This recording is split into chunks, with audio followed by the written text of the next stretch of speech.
నమస్తే, welcome to Raj news special drive. నేను శ్రీకాంత్. పశ్చిమ బెంగాల్ ఈరోజు బెంగాల్ టైగర్ అని ప్రధానమంత్రి నరేంద్ర మోడీని దేశం మొత్తం కూడా కీర్తిస్తోంది. మమతా బెనర్జీ కంచు కోటను బద్దలు కొట్టి 15 ఏళ్ల పాలనకు చరమగీతం పాడి మొట్టమొదటిసారి భారతీయ జనతా పార్టీ రాష్ట్రంలో అధికారంలోకి వచ్చింది. తొలి కేబినెట్ సమావేశం ఏర్పాటు చేసి ఇక ఆయుష్మాన్ భారత్ తోటే పశ్చిమ బెంగాల్ ప్రభుత్వం మొదలవుతుందంటూ కూడా ఇప్పటికే చెప్పడం జరిగింది. ఈ పశ్చిమ బెంగాల్ చుట్టూ చాలా రాజకీయాలు జరిగాయి. ఒక యుద్ధమే జరిగిందని చెప్పాలి, ఒక వార్ జరిగిందని చెప్పాలి. సో ప్రపంచంలో ఓవైపు మధ్యప్రాచ్యంలో యుద్ధం జరుగుతుంటే ఇటు పశ్చిమ బెంగాల్లో పొలిటికల్ యుద్ధం కూడా ఎక్కడా తగ్గలేదు. ఏకంగా ప్రధానమంత్రి నరేంద్ర మోడీ స్ట్రీట్ ఫైట్ చేశారు, స్ట్రీట్లో నడిచారు. ఆ నడిచిన ప్రాంతాలన్నీ గెలిచాయి. మమతా బెనర్జీ దూకుడుగా వ్యవహరించారు. ఈవెన్ ఎన్నికలు అయిపోయే టైం, కౌంటింగ్ అవుతున్నటువంటి టైంలో కూడా చివరి వరకు విజయం మనదే అన్నటువంటి ధీమా వ్యక్తం చేశారు. గత ఎన్నికల్లో 77 స్థానాలను గెలిచినటువంటి భారతీయ జనతా పార్టీ ఈసారి ఏకంగా 129 స్థానాలను పెంచుకొని 206 స్థానాలకు ఎగబాకింది. ఓటు బ్యాంకును 34-35% నుంచి 10%కి పైగా ఓటు బ్యాంకు సాధించింది. 45%.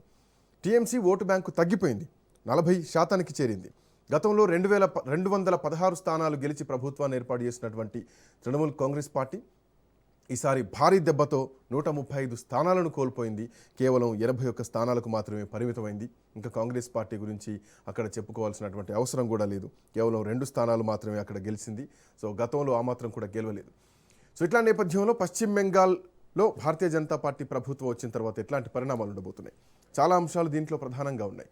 సో ఆర్జికర్ హాస్పిటల్లో చనిపోయినటువంటి డాక్టర్ తల్లిని భారతీయ జనతా పార్టీ టికెట్ ఇచ్చింది, నిలబెట్టింది, గెలిపించింది కూడా.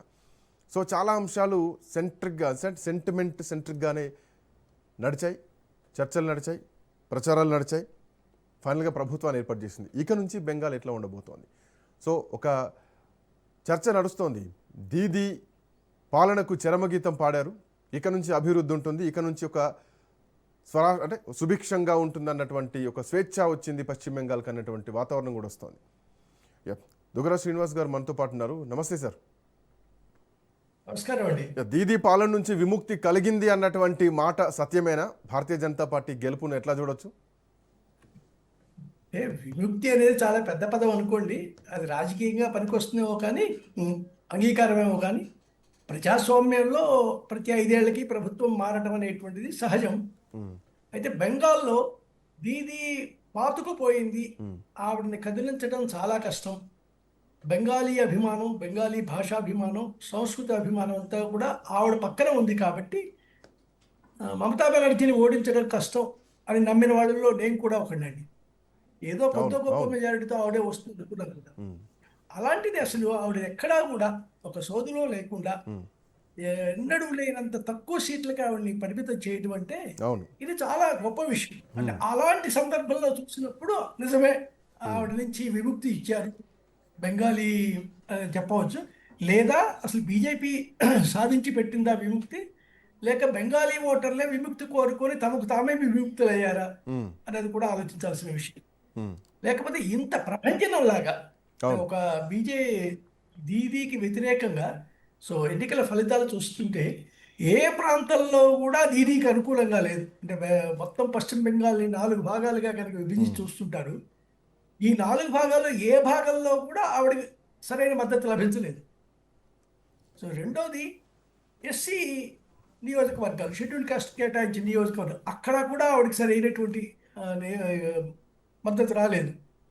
చివరికి ఎంతో ఇదిగా ఆలోచిస్తున్నటువంటి ముస్లింలందరూ కూడా బీజేపీకి వ్యతిరేకం, పూర్తిగా దీదీకే ఓటు వేస్తారు అనుకునే చోట కూడా బీజేపీ ఎక్కువ సీట్లు గెలుచుకుంది. సార్ ఇందులో అంటే మీరు ముస్లింల ప్రస్తావన తెచ్చారు కాబట్టి 2021 ఎన్నికలు జరిగినప్పుడు కాంగ్రెస్ కానీ ఏఐయుడిఎఫ్ కానీ కలిసి ఎన్నికల్లో పోటీ చేసింది. సో ఆ టైంలో 89 అంటే 89% బెంగాలీ ముస్లింలు, 65% ముస్లింలు ఓట్లను చీల్చి అక్కడున్నటువంటి ఆధిపత్యాన్ని అంటే కొంత గెలిపించారని చెప్పాలి అప్పుడున్నటువంటి పరిస్థితుల్లో. సో ఇప్పుడున్నటువంటి పరిస్థితుల్లో ఈ ముస్లిం ఓట్లను చీల్చడంలో బీజేపీ ఏమైనా సక్సెస్ అయింది అనుకోవచ్చా? అట్ ది సేమ్ టైం అక్కడ వాళ్ళకు స్థానికంగా భద్రత కూడా కల్పిస్తామని చెప్పేసి కొన్ని కామెంట్లు కూడా చేయడం జరిగింది భారతీయ జనతా పార్టీ. అంటే బహిరంగంగా బీజేపీ నాయకత్వం ముస్లిం అనుకూలమైనటువంటి ప్రకటనలు ఎన్నికల ప్రచారంలో కానీ ప్రసంగాల్లో కానీ చేయకపోయినప్పటికీ క్షేత్రస్థాయిలో మాత్రం వాళ్ళని అందుకోవటం కోసం వాళ్ళకి చేరడం కోసం ప్రయత్నాలు మాత్రం జరిగాయండి. అంటే చాలా సందర్భాల్లో చాలా చోట్ల వాళ్ళు వెళ్ళి ముస్లింలకు చెప్పింది ఏమిటంటే, మాకు భారతీయ ముస్లింతో మాకేమీ పేచీ లేదు, అవును. మీరు అనవసరంగా ఒక పొరపాటు చేస్తున్నారు, బయట నుంచి వచ్చినటువంటి ముస్లిమ్స్ని మీరు దగ్గరికి తీస్తున్నారు, లేదా మీ మసీదుల్లో కల్పిస్తున్నారా, మీ ఇళ్లలో వాళ్ళకి సౌకర్యాలు ఇస్తున్నారు. ఆ వచ్చినటువంటి వాడికి మీ మీద ప్రేమ లేదు, మన దేశం మీద ప్రేమ లేదు. వాడు ఏదైతే తప్పు చేసినా, ఒక బాంబు పేల్చినా, ఒక హత్య చేసినా ఈ మొత్తం కూడా మీ మీద పడుతోంది. అంటే భారతీయ ముస్లిమ్స్ భరించాల్సి వస్తుంది. ఈ విషయం గుర్తుపెట్టుకోండి. మీతో మాకు పేచీ లేదు, మీతో మాకు వైరం లేదు. మా యుద్ధం అంతా కూడా మేము చేస్తున్న రాజకీయ యుద్ధం కానీ, పాలనా పరంగా అది సర్బరాయ కానివ్వండి, సిఏఏ కానివ్వండి, ఎటువంటి పద్ధతిలో మేము చేసినా కూడా, మేము చేస్తున్నదంతా కూడా బంగ్లాదేశ్ నుంచి అక్రమంగా వలస వస్తున్నటువంటి ముస్లిమ్స్కు వ్యతిరేకంగా. వాళ్ళ వల్ల మీరే నష్టపోతారు. అంటే సంక్షేమ ఫలాలు ఏవైతే ఉన్నాయో, లేదా పథకాలు ఏవైతే ఉన్నాయో, వాటిల్లో మీకు రావాల్సిన లబ్ధి కూడా వాళ్ళు పొందుతారు. వాళ్ళతో మీరు పంచుకోవాల్సి ఉంటుంది. వాళ్ళంత క్షేమమైన వాళ్ళు కాదు. ఏ దేశం కూడా వాళ్ళని రానివ్వట్లేదు. చివరికి ముస్లిం దేశాలు కూడా వాళ్ళని రానివ్వట్లేదు. వాళ్ళ దేశంలో స్వాగతించవచ్చు కదా, మతం ఒకటే కదా, ప్రార్థనా విధానం ఒకటే కదా. అయినా సరే బంగ్లాదేశీ ముస్లిమ్స్ని ఎవరిని కూడా వాళ్ళు కూడా పాకిస్తాన్ కూడా రానివ్వట్లేదు వాళ్ళ తమ దేశంలోకి. సో అలాంటప్పుడు మీరెందుకు చేస్తారు, మీరెందుకు తీసుకుంటారు, మీరెందుకు నిందభరిస్తారు? వాళ్ళ వల్ల మీరు నిందపడుతున్నారు. మిగిలిన భారతీయులందరూ మిమ్మల్ని అనుమానిస్తున్నారు. మీరు దేశానికి వ్యతిరేకంగా, దేశ ప్రయోజనాలకు వ్యతిరేకంగా ప్రవర్తిస్తున్నటువంటి ఒక వర్గంగా తయారవుతున్నారు. ఇది జాగ్రత్త పడకపోతే మీకే నష్టం అనేటువంటి విషయం మాత్రం క్షేత్రస్థాయిలో కార్యకర్తల ద్వారా పంపడం జరిగిందండి. ఇది మాత్రం బాగా జరిగింది. నమ్మారు అని ఇప్పుడు అర్థమవుతుంది మనకు. ఆ రోజు నమ్మి ఉండేవారా, వీళ్ళ నమ్ముతారా నమ్మరా అనేటువంటి సందేహం ఆ రోజుల్లో ఉంది. కానీ ఇప్పుడు చూస్తుంటే మాత్రం నిజంగానే వాళ్ళల్లో కూడా ఒక రెండవ ఆలోచన వచ్చింది. నిజమేనేమో మనం తప్పు చేస్తున్నాం. సార్, ఈ ఆలోచనలో భాగంగా అంటే ప్రభుత్వ వ్యతిరేకత, మోరోవర్ దీదీ పైన వచ్చినటువంటి వ్యతిరేకత, ఆర్జికర్ హాస్పిటల్ ఎపిసోడ్ను కూడా ఎన్నికల్లో ఏకంగా వాళ్ళ అమ్మకే అభ్యర్థిగా టికెట్ ఇచ్చి భారతీయ జనతా పార్టీ గెలిపించిందంటే అంశాన్ని ఎంత సీరియస్గా తీసుకొచ్చిందో అర్థం చేసుకోవచ్చు. పాయింట్ ఏంటంటే పశ్చిమ బెంగాల్ యువత కూడా నిరాశగా, నిరుత్సాహంగా ఉన్నారు. ఎందుకంటే ఇది కంప్లీట్లీ డిజిటల్ యుగం అనే చెప్పాలి. ఒకప్పుడు 30 ఏళ్ళు పాలించిన, ఒకప్పుడు 25 ఏళ్ళు పాలించినటువంటి చరిత్ర ఈ డిజిటల్ యుగంలో పనిచేయదని చెప్పడానికి ఈ పశ్చిమ బెంగాల్ ఒక ఉదాహరణగా చెప్పడానికి స్పష్టంగా కనిపిస్తోంది. సో దీదీ ప్రభుత్వాన్ని తప్ప ఈ యువత ఇంకో ప్రభుత్వాన్ని చూడలేదు. వాళ్ళకు వయసు వచ్చి ఓటు హక్కు వచ్చినప్పటి నుంచి. సో ఇప్పుడు ఒక మార్పు కోరుకున్నారా? దానికి ఈ అంశాలన్నీ కూడా తోడయ్యాయా? వీటిని బీజేపీ క్యాష్ చేసుకుందనుకోవచ్చా? నిజమేనండి. ఇప్పుడు బెంగాల్కి ఒకప్పుడు బెంగాల్ భారతదేశానికి నాయకత్వం వహించినటువంటి రాష్ట్రం అండి. అవును. సో అద్భుతమైనటువంటి విప్లవకారులు, రచయితలు, కళాకారులు అందరూ అక్కడి నుంచి వచ్చినటువంటి వాళ్ళే. స్వాతంత్రం వచ్చిన తర్వాత క్రమంగా బెంగాల్ వెనకబట్టం మొదలెట్టిందండి. ఒకప్పుడు పారిశ్రామిక కేంద్రం అదే. భారతదేశం మొత్తానికి బ్రిటిష్ వారు ఉండగా పరిశ్రమలన్నీ అక్కడే ఉండేవి. సో ఎప్పుడైతే అక్కడ కమ్యూనిస్టు ఉద్యమం బలపడిందో, కమ్యూనిస్టు ఉద్యమంలో ద్వారా చాలా పరిశ్రమలు అక్కడి నుంచి దాదాపుగా తరిమేశారండి. సో పరిశ్రమలన్నీ బొంబాయికి షిఫ్ట్ అయ్యాయి. స్వాతంత్రం వచ్చిన తర్వాత అన్నీ కూడా ప్రధాన కేంద్రాలన్నీ కూడా, అంటే వాళ్ళ రిజిస్టర్డ్ ఆఫీస్ కానివ్వండి, హెడ్ ఆఫీసులు కానివ్వండి, కలకత్తా నుంచి వెళ్ళిపోయాయి. అంటే ఎప్పుడైతే రాజధాని ఢిల్లీకి మారినప్పుడే కొంత తగ్గిపోయిందండి. 1921లో ఎప్పుడో రాజధాని ఢిల్లీకి మార్చినప్పుడే బెంగాల్ యొక్క ప్రభావం తగ్గింది. అయినా సరే అక్కడ వేసిన పునాది ఏదైతే ఉందో, పారిశ్రామిక పునాది ఏదైతే ఉందో, జూట్ ఇండస్ట్రీ, బలమైనటువంటి ఇండస్ట్రీ ఏదైతే ఉందో, ఆటోమొబైల్ ఇండస్ట్రీ ఏదైతే, ఇవన్నీ కూడా ఉన్నాయి అక్కడ. బ్రిటిష్ వారి హయాంలో తయారైనటువంటి అవన్నీ కూడా పోగొట్టుకున్నారండి. కమ్యూనిస్టు పార్టీ మత్తులో పడి యువత స్ట్రైకులకి, అలజడులకి ఎక్కువ ప్రాధాన్యత ఇచ్చి పరిశ్రమలు మూతపడతాయి, మనం కూడా ఉపాధి కోల్పోతాం అనేటువంటి ఆలోచన లేకుండా వారి ఇష్టం వచ్చినట్టు సమ్మెలు చేసి, ధారణాలు చేసి, దాడులు చేసి మొత్తం మీద పరిశ్రమలు వారికి వారే దాన్ని పాడు చేసుకున్నారు. అది దాదాపుగా ఎప్పటిదాకా కంటిన్యూ అయింది? 2011 వరకు అదే పద్ధతిలో కొనసాగిందండి. ఆ విషయాన్ని కమ్యూనిస్టులు గమనించారు, మనం పారిశ్రామికంగా దెబ్బతిన్నాము అనేటువంటిది.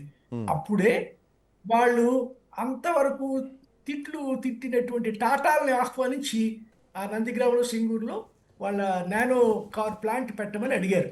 ఉమ్, సో అంతవరకు ఎప్పుడైతే వాళ్ళని దోపిడీదారులు, టాటాలు నమ్మకూడదు, బిర్లాలను నమ్మకూడదు అన్న వాళ్ళు తీసుకొచ్చి ఎప్పుడైతే ఉద్యోగాలు కావాలంటే పెట్టుబడులు కావాలంటే ప్రైవేటు వర్గాల అవసరం ఉంది అని గుర్తించి బుద్ధదేవ భట్టాచార్య కొత్త పరిశ్రమలు తీసుకురావడం మొదలెట్టాడు.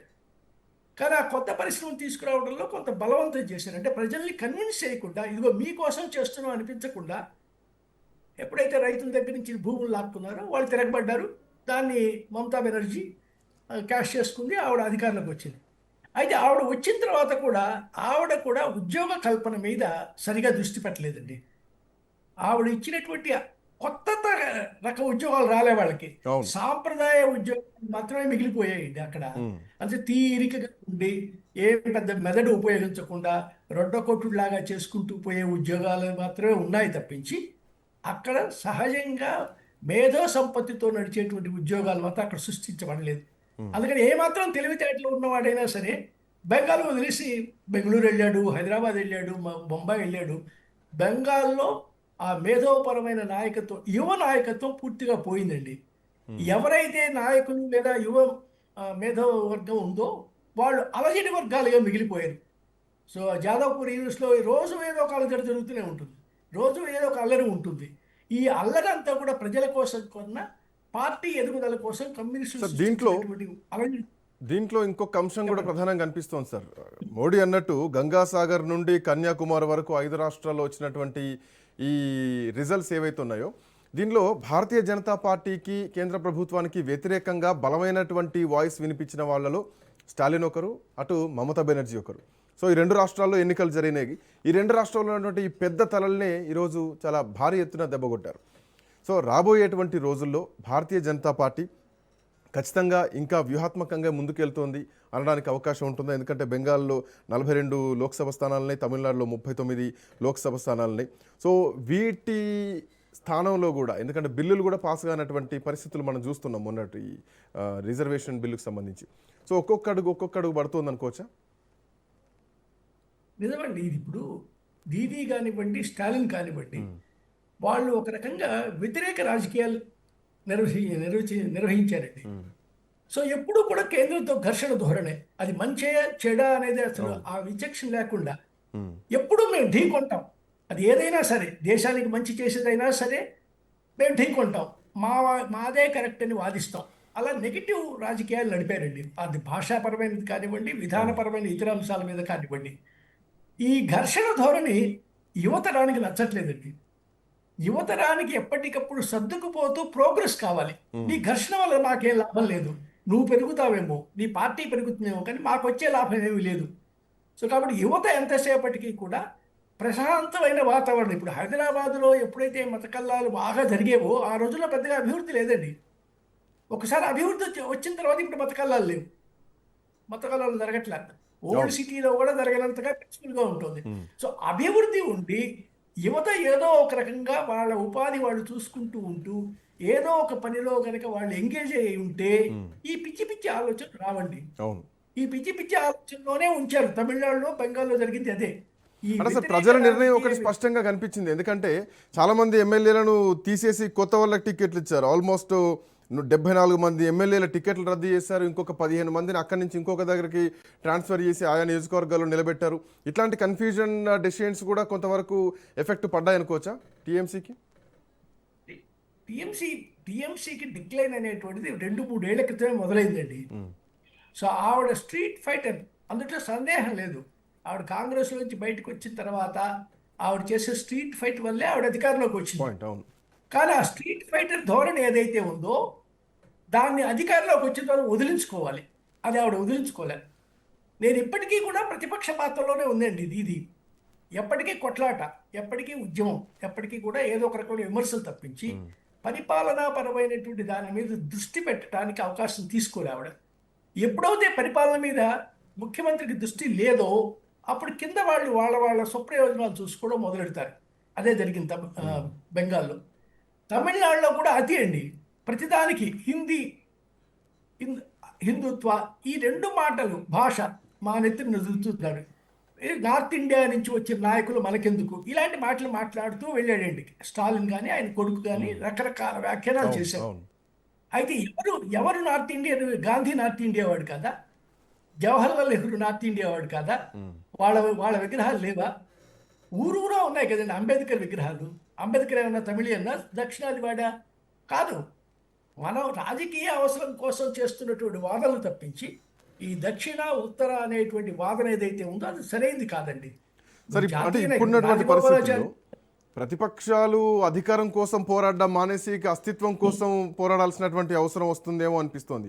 ఎందుకంటే ఇప్పుడు ఖచ్చితంగా అంతర్గత కలహాలు మొదలవుతాయి. టికెట్లు మార్చినటువంటి నేపథ్యం కానీ, లేదంటే ఒక దగ్గర నుంచి ఒక దగ్గరికి షిఫ్ట్ చేసి టికెట్లు ఇచ్చినటువంటి నేపథ్యం కానీ, సో వాళ్ళ తప్పులు ఏంటి అనేటి ఇప్పుడు అంతర్గతంగా కొన్ని కలహాలు కూడా స్టార్ట్ అవుతాయి కదా.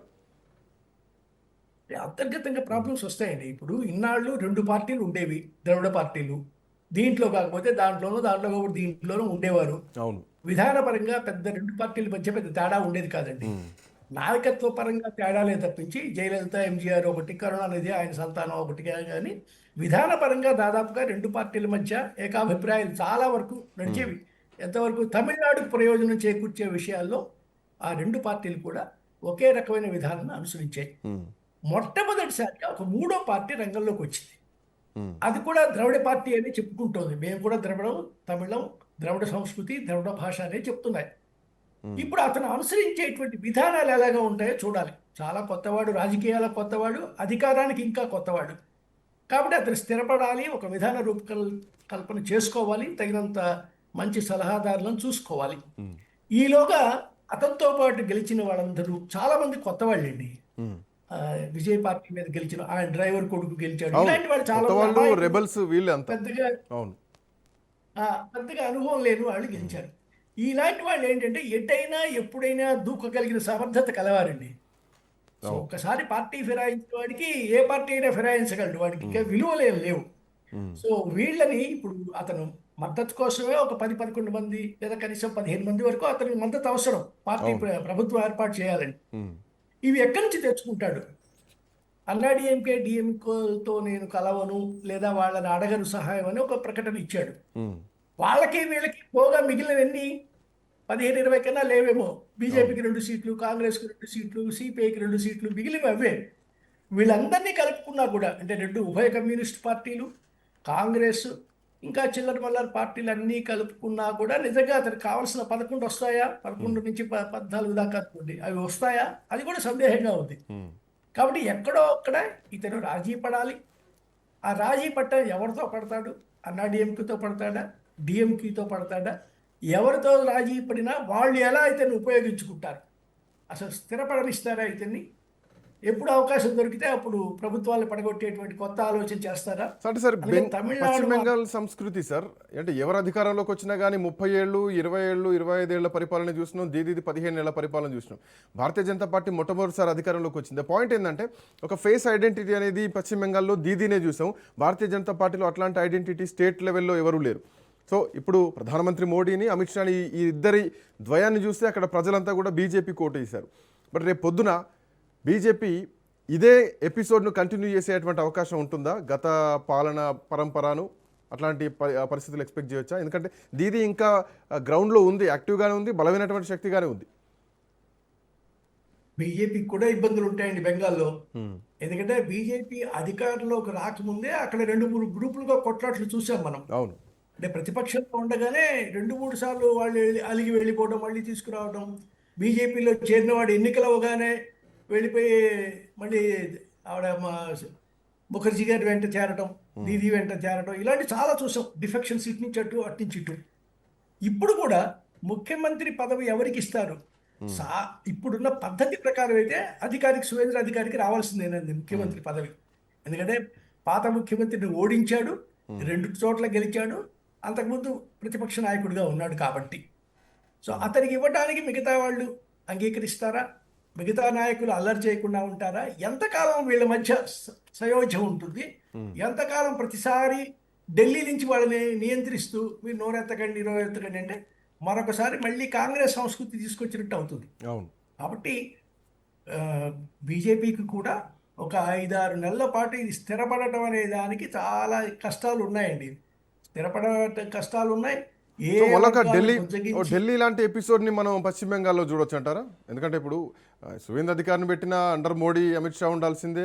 ఆడ ఢిల్లీ ముఖ్యమంత్రి రేఖా గుప్తాని పెట్టినా కానీ సో పరిపాలన మొత్తం కూడా సెంట్రల్ నుంచే నడుస్తుంది కదా, పేరుకే ముఖ్యమంత్రి అన్నటువంటి చర్చ కూడా ఉంది ఢిల్లీలో. ఇది ఒక ప్రమాదకరమైన ట్రెండ్ అండి. స్థానిక నాయకులని ఎదగనివ్వకపోతే వచ్చేటువంటి ప్రమాదం ఇది. స్థానిక నాయకత్వం అనేటువంటిది ఎప్పుడు ఎదగాలండి. అక్కడ ఒక నాయకుడు తయారవుతూ ఉండాలి, కొత్త తరం వస్తూ ఉండాలి.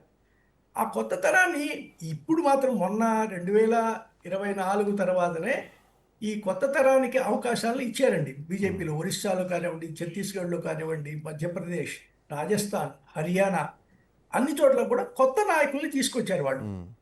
అదే సమయంలో మరీ కొత్తవాడు, చిన్నవాడైనటువంటి అతన్ని నబీన్ని బీజేపీ ప్రెసిడెంట్ చేశారు, నేషనల్ ప్రెసిడెంట్ చేశారు. అంటే ఒక రకమైన మార్పును తీసుకురావడం అనేటువంటి మొదలైంది బీజేపీలో. సో అన్ని రాష్ట్రాల్లో ప్రాంతీయ నేతలు కొత్త వాళ్ళు వచ్చారు, ప్రాంతీయ స్థాయి నేతలు, కొత్త పార్టీ జాతీయ అధ్యక్షుడు వచ్చాడు. ఇక ఇప్పుడు బెంగాల్లో కూడా ఇలాంటి సర్దుబాటు అవసరం అవుతుంది. రైట్. పదవులు ఆశించేవారు చాలా మంది ఉంటారు. అవును. సో ఆ మంత్రులని ఎవరికి మంత్రి పదవులు ఇస్తారు, ఎలా మేనేజ్ చేస్తారు అనేటువంటిది వీళ్ళకి కష్టమే.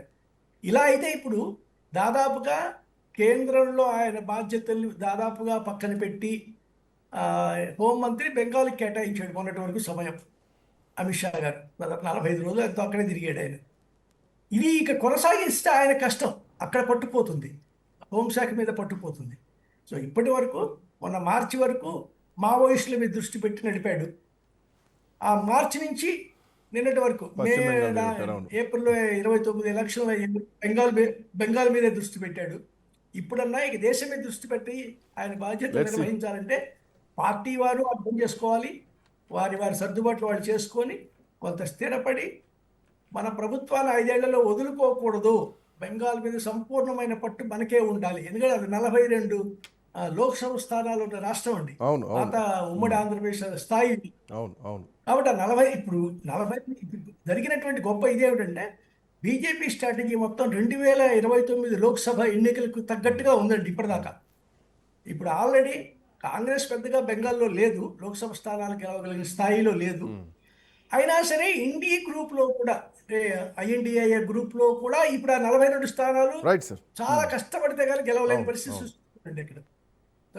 అక్కడ 42. ఇప్పుడు మొన్నటి వరకు తమిళనాడులో 39 సీట్లు కూడా డిఎంకే వాటి మిత్రులకు మాత్రమే ఉన్నాయి. కానీ 29లో అలా జరగదు, మొత్తం అన్ని రావు, కొత్త పార్టీ వచ్చేసింది కాబట్టి.